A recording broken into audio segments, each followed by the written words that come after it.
It is senior day for Oswego, so we've got a couple fresh faces there on the ice. Trent DeRocher as he wins the faceoff there along with David Ferreira, and of course the captain, Mitchell Hurley, as we are going to get things started on Whiteout 2018. Really like that move by Coach Gosek, announcing all the starters as the seniors. Really show what they put in so far in their 4 years on Lake Ontario.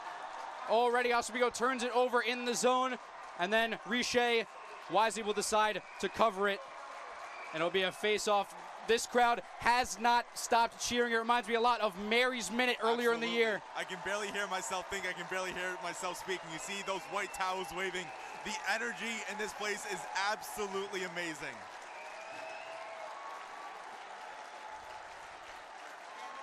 And a face-off win for Plattsburgh is a little slapper out in front and now taken away by Horn. Horn flips it up to Molinaro, and by the logo quickly in business. Battered away by Quilty. Oswego will knock it in. McMillan look like a delayed penalty already. Ryan, it is so loud in here. Plattsburgh didn't know they got called for a penalty because they can't hear the whistle. And yes, that whistle will go against Plattsburgh, as we are going to get an early power play for Oswego. You can't even hear the public address announcer in here. That's how loud it is. That was incredible. It fooled, I think, everybody. You saw the confused expressions on Plattsburgh's face. So actually, with much confusion to continue, Oswego will not be on the power play. We're going to stay at 5-on-5. In any case, Plattsburgh quickly into the Oswego zone, and a catch cannot be made by Andrew Pizzo. Andrew Pizzo, the Division I transfer from Niagara. His brother played at Hobart. We saw him play against Oswego earlier this year. Absolute phenomenal talent. Has made a huge impact right away. Curry bounces it off the board to Gillespie, and now behind the red line, Pareda has to come out to get it. Battling for it in the northeast corner is Zizek. Zizek, puck squirts out. Gillespie is after it. Gillespie cutting across to Curry. Curry, slapper on net, and high and out of play. Like what I said in the keys of the game, Oswego needs to work from behind the net and bring it out front. You're going to see Mike Gillespie, who plays as F1 in Go6 system. He's the one that's going in there hard. He's got to get that puck and turn it around. But Zizek, once again, also works very well behind the net. Those two are going to rush in. Hurley, he usually stays behind and reads the defense. Emerson on for the face-off win here, nice and taken away. And now Allen has it. Allen will wrister out in front, and kick saved by Pareda. D'Orazio fighting for it along the boards. It ends up with the Cardinals. Now almost taken away. Sloan loses it, poked away by two Laker defenders. Logan behind everybody. Good defense by Allen to recover. Allen working against Sloan, and now here's Spink on for reinforcements. Now behind the red line, Novick will chip it away. Out to Emerson on the far side. He's alone. Emerson couldn't corral cleanly, and Oswego will chip into the zone to get a line change. You like the physicality of D'Orazio going there. And once again, Baroda needs to be on his high horse. We've seen Devin McDonald-Geneseo go behind the net, fall, and give up a goal. Very important to play that conservatively. A vicious hit delivered by David Ferreira. Incredible physicality already. Oswego not wanting to get punched in the mouth as they were last night versus Potsdam.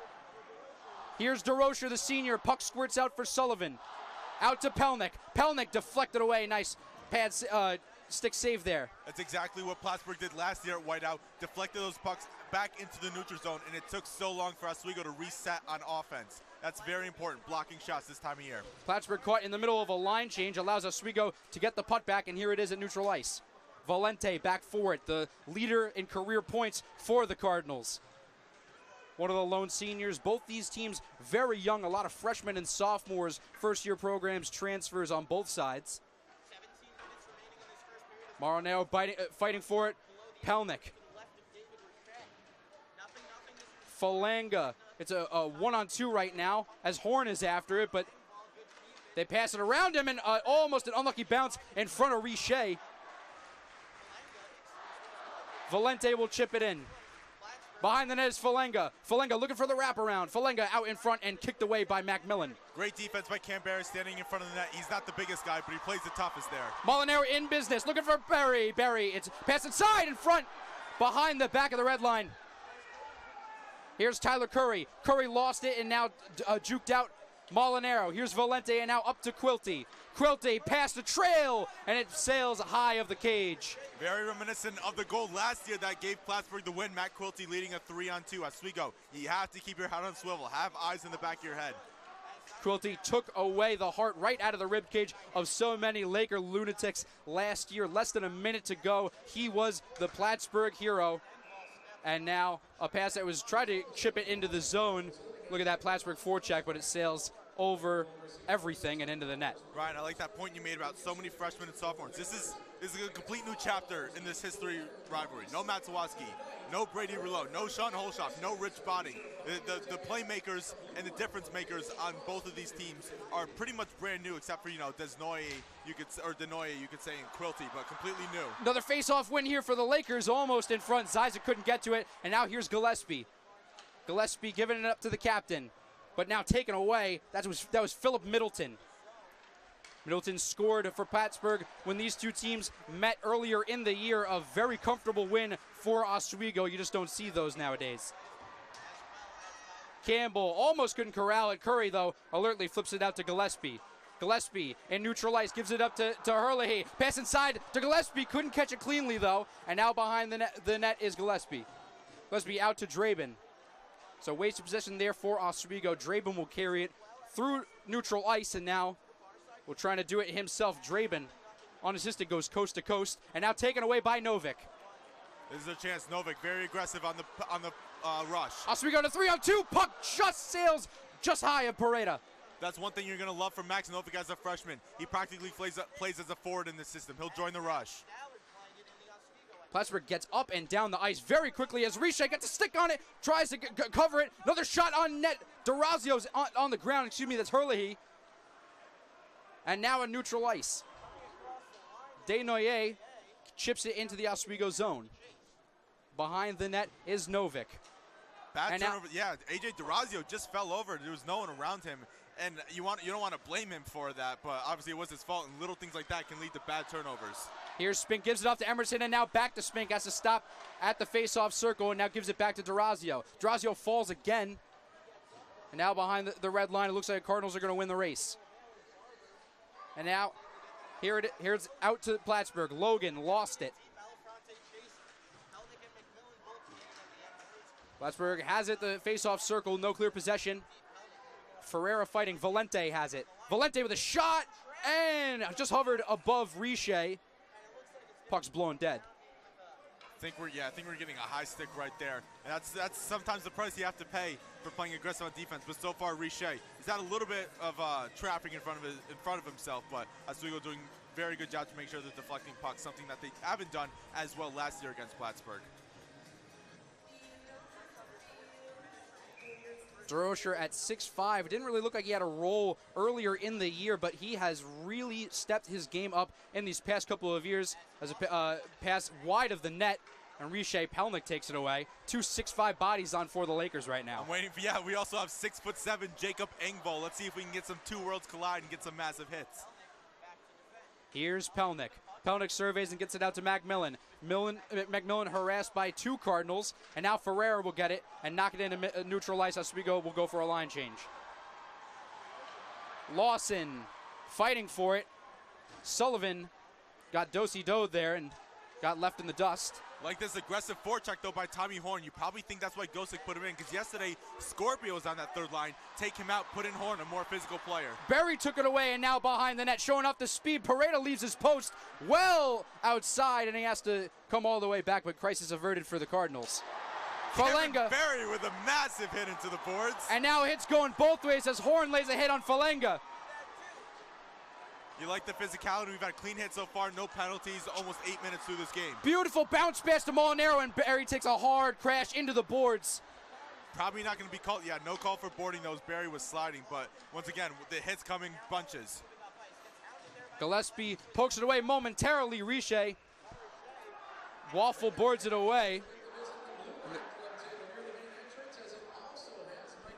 Like I said, the hits, they come in bunches. And it was one of my keys to the game. Whoever really sets a tone. We haven't seen one team. Maybe Oswego's a little bit favoring in the physicality, but you don't want to be the team that realizes, oh, we're getting out physical right now. You want to be the team that says, we're dominating them physically. And certainly doesn't help that Oswego plays Potsdam. Even though Oswego has a positive record versus Potsdam, they usually end up pulling it out. But those games take a toll on Oswego mentally and physically. Absolutely. Back-to-backs are always tough. Here's Gillespie, shot on net, and it looks like Zyzek got pushed, no call. Here's Pizzo behind the net, Zyzek battling him for it. Zyzek wins the battle, and it comes up with Gillespie. Gillespie crossed the ice to Novik. Novik surveys, leaves it off for Herlihy. Zyzek, beautiful pass for Herlihy through the neutral zone, but couldn't connect. We've been saying this first line clicking on all cylinders. They know where they are at all times, and a beautiful forecheck so far. Quilty stops it with his foot, and Quilty carries it through the zone. Quilty past Gillespie, past 3 Lakers, all the way to the red line, goes coast to coast, and Emerson will flip it away. Makes it up to Barber. Barber cross, looked like he was looking for his pass partner, but nobody on the other end. Here's Allen coming up with it, but here's Durazio. Durazio turned it over, looked like. Hasn't been able to do anything comfortably so far. Durazio getting a lot of burn so far. Loss of Aaron Huffnagel, who has been so great for the Lakers so far, but haven't seen him. Yeah, Huffnagel, speculation. Heard he got dinged up in practice. And obviously, this game means something for Pride, but nothing for playoffs. Oswego, he's averaging almost a point a game. Oswego wants to hold him well for the playoffs because we got a playoff game here next weekend as well. Again, Oswego has locked up the #1 seed. You just don't see it that often. Plattsburgh comes to town, rather, and there's really nothing to gain. Plattsburgh, of course, they control their own destiny. A point, and they are in. If they don't get anything, though, it looks like tiebreakers would go to Brockport. We're going to get a penalty right here, and it looks like this one's going to be on Plattsburgh, and we're going to see the first Oswego power play of the game. The Lakers have struggled recently on the power play on the season. 21 for 97, just over 21%. This power play brought to you by Colleges Against Cancer. Register for this year's Relay for Life, April 7th and 8th at relayforlife.org/SUNY Oswego. So Oswego, one of the better teams on the power play in the year. They've been very efficient. Very efficient, but very inconsistent. They either usually go off like a 3 for 6, a 2 for 5, or they usually go 0 for like they did yesterday. And they were raining shots yesterday. Early chance here for Gillespie. Pass down low to Molinaro and gives it back to Gillespie. Gillespie across to Hurley. Oh, he hit post. And Pat save away. Curry goes back to retrieve it. How many times did we see yesterday them setting up for that Hurley one-timer? Not really a strong suit, but an absolute wide open shot right there. Had a chance, like you said, near post. A little bit of a tough angle shot there for Hurley, but definitely has not done anything cleanly in the past 24 hours. Zyzek takes it away, keeps it for Oswego. Gillespie, soft pass to Molinaro. Molinaro looking for the wraparound and back to Hurley. Curry near the blue line. One-timer for Gillespie. And now, great job by Barber, creasing that surface area, hitting the floor. Hurley now to Curry. We'll swing it around. Gillespie to Hurley across the ice through the face-off circle, weaves his way through traffic. And saved by Zyzek. Bodies hit the ground. Curry will take a wrister. It deflects off a Plattsburgh skater, and now Gillespie. 50 seconds left in the power play. Curry back to Hurley near the face-off circle. To Curry. Slapper on net and wide of the cage. Zyzek hits the ground, tries to keep the puck in play.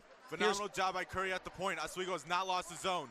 Almost a one-timer by Gillespie. Thought better of it. Inside to Molinaro. Outside to Zyzek in front of the crease. And a good clear by the Cardinals. 30 seconds left on the power play. And sometimes this is when you think Oswego would like Matt Galati back to being a Laker jersey, rocking that 44 with those one-timers. Matt Galati was in the house yesterday. You assume he's probably hanging out with some of the inactives so far as he was yesterday. Berger not on the same page as Durazio, as we have some miscommunication at center ice.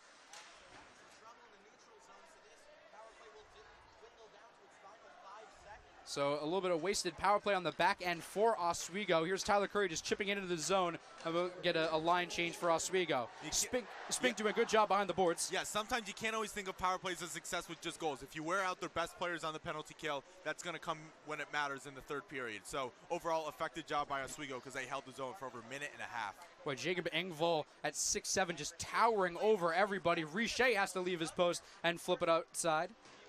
We almost just saw A.J. Durazio attempt to try and knock Jacob Engvall on the boards, but I don't think it worked out very well for him, Ryan. Yeah, 5'9" versus 6'7". I'll take the odds on that one.